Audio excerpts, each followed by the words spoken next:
आज का विषय है व्यक्तित्व। व्यक्तित्व किसे कहते हैं? एक होता है व्यक्ति, एक होता है व्यक्तित्व। व्यक्ति जो होता है वो शरीर और आत्मा दोनों से मिलकर के व्यक्ति बना होता है, उसे हम व्यक्ति कहते हैं। लेकिन उस व्यक्ति में जो गुण पाए जाते हैं उसको हम व्यक्तित्व कहते हैं। व्यक्ति में जो विशिष्टताएं पाई जाती हैं, व्यक्ति में जो विशेष गुण पाए जाते हैं, उनको हम व्यक्तित्व कहते हैं।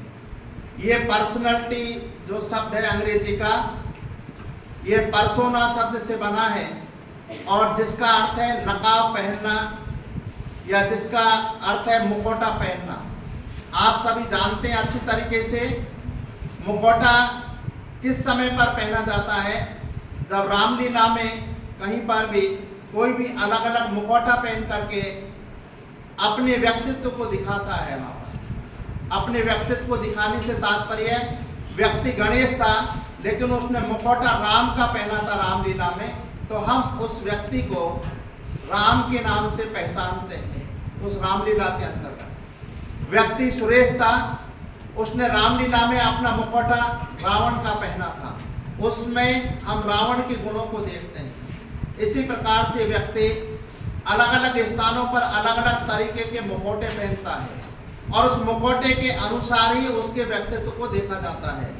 जैसे मान लीजिए यहाँ पर मैं एक शिक्षक के रूप में हूँ, तो मेरे अंदर एक शिक्षक के गुणों को आप देखेंगे।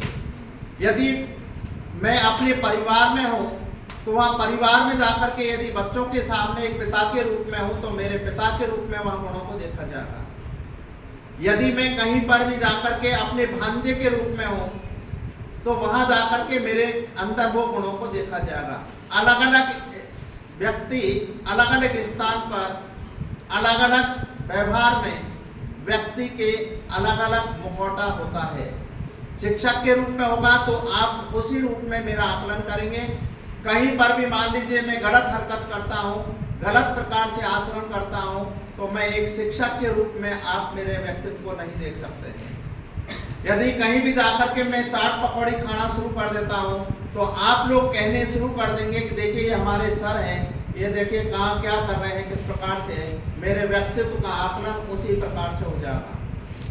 कहीं पर भी जाकर के अपना व्यक्तित्व का जो मापन किया जाता है वो व्यक्ति के गुणों के आधार पर किया जाता है। और वाटसन ने तो ये कहा था, हम जो कुछ करते हैं वही व्यक्तित्व है। हमारा खाना पीना, सोना, उठना, बोलना, चलना, जो कुछ क्रियाएं करते हैं वो सब व्यक्तित्व का निर्माण करती हैं।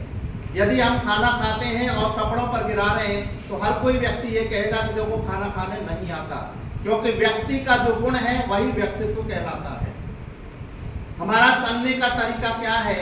एक हम सामान्य तरीके से चल रहे हैं और एक हम दौड़ करके चल रहे हैं। ये दोनों से अलग अलग प्रकार का व्यक्तित्व का निर्माण होता है। हम जो कुछ करते हैं उससे व्यक्तित्व बनता है हमारा। रैक्सलॉ कहता है कि व्यक्ति समाज द्वारा मान्य तथा अमान्य गुणों का संतुलन है। समाज के द्वारा जिन गुणों को माना गया है उस व्यक्ति का व्यक्तित्व उसी प्रकार से मापा जाता है। जैसे भारतीय समाज में शराब पीना, मद्यपान करना ये अमान्य माने गए हैं। व्यक्ति के अंतर्गत ये काम करता है तो उसका व्यक्तित्व गलत माना जाता है। लेकिन पाश्चात्य देशों के समाज के अंदर शराब पीना, सिगरेट पीना ये इस प्रकार की चीज़ें अमान्य नहीं है।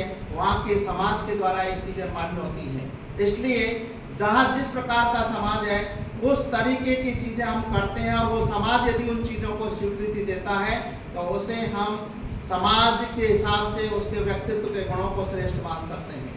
और यदि समाज के हिसाब से वो उस प्रकार की गतिविधि नहीं करता है तो उनको हम अमान्य गुणों के अंतर्गत लेते हैं। ऑलपोर्ट ने कहा था कि व्यक्तित्व व्यक्ति के उन मनोशारीरिक अवस्थाओं का गतिशील संगठन है जो उसके वातावरण के साथ उसका अद्वितीय सामंजस्य निर्धारित करता है।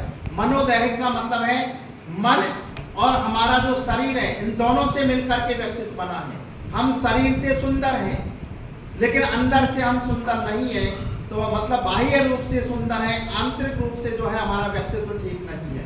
महात्मा गांधी बाह्य रूप से सुंदर नहीं थे, शारीरिक रूप से सुंदर नहीं थे, लेकिन आंतरिक गुण उनके अंदर बहुत ही सुंदर थे, उनके अंदर के गुण बहुत सुंदर थे। इसलिए व्यक्तित्व मनोदैहिक अवस्थाओं का गतिशील संगठन है।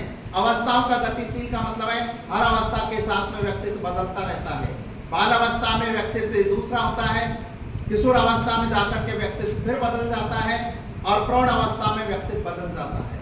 तो इस प्रकार से अवस्थाओं का एक गतिशील संगठन है जो वातावरण के साथ, जिस प्रकार का वातावरण मिलेगा, अच्छा वातावरण मिलेगा, श्रेष्ठ प्रकार की चीजें क्रियाकलाप मिलेंगे, तो हमारे अंदर एक अच्छे व्यक्तित्व के गुणों का विकास होगा। और खराब वातावरण मिलेगा तो गलत गुणों का विकास होगा। और अद्वितीय इसलिए है कि मान लीजिए मैं सबको एक साथ ही सारी प्रेरणा है, सारी बातें एक साथ बता रहा हूँ, लेकिन इसमें से अच्छे भी तैयार होंगे कुछ विद्यार्थी इसके अंदर बेकार भी विकसित होंगे। आप देखेंगे चीज तो एक साथ टीचर बता रहा है, एक ही परिवार में पले हैं, लेकिन एक अच्छा निकल करके गया, एक बुरा निकल करके गया, इसलिए ये वातावरण भी प्रभावित करता है। और अद्वितीय का मतलब अनोखापन होता है। इस प्रकार से हम व्यक्तित्व को देखते हैं। ये आलपोर्ट ने अपनी परिभाषा में दी थी। आलपोर्ट की परिभाषा सबसे श्रेष्ठ परिभाषा मानी जाती है। धन्यवाद।